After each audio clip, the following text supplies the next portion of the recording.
గురువారం బంగ్లాదేశ్తో ప్రారంభమైన తొలి టెస్టులో టీమిండియాకు ఆరంభంలోనే గట్టి ఎదురుదెబ్బ తగిలింది. కెప్టెన్ రోహిత్ శర్మ, శుభ్మన్ గిల్, విరాట్ కోహ్లీ వెంటనే అవుట్ అయ్యారు. భారత జట్టు కేవలం 34 పరుగులకే 3 వికెట్లు కోల్పోయింది. ఇలాంటి పరిస్థితుల్లో ఓపెనర్ యశస్వి జైస్వాల్, రిషబ్ పంత్ టీమిండియాను ఆదుకునే ప్రయత్నం చేశారు.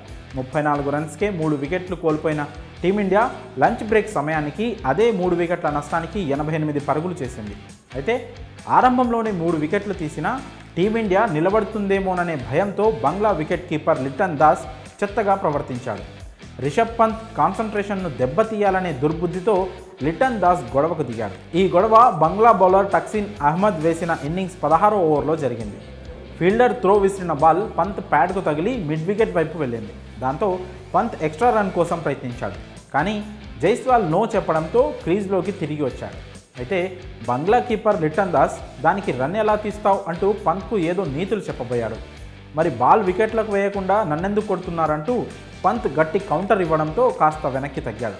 కొద్దిసేపు ఇద్దరి మధ్య చిన్నపాటి వాగ్వాదం చోటు చేసుకుంది. ఆరంభంలోనే 3 వికెట్లు కోల్పోవడంతో పంత్ జాగ్రత్తగా ఆడాడు. కానీ ఎప్పుడైతే లిటన్ దాస్ తనను కెలికాడో అప్పటి నుంచి గేర్ మార్చి అదిరిపోయే షాట్లు ఆడాడు. దాస్తో గొడవ సమయంలో 17 బంతుల్లో 14 పరుగులు మాత్రమే చేసిన పంత్ ఆ గొడవ తర్వాత సూపర్ షాట్లతో లంచ్ సమయానికి 5 ఫోర్లతో 44 బంతుల్లో 33 పరుగులు చేసి నాట్అవుట్గా నిలిచాడు. మరి పంత్ వర్సెస్ లిటన్ దాస్ గొడవపై మీ అభిప్రాయాలను కామెంట్స్ రూపంలో తెలియజేయండి.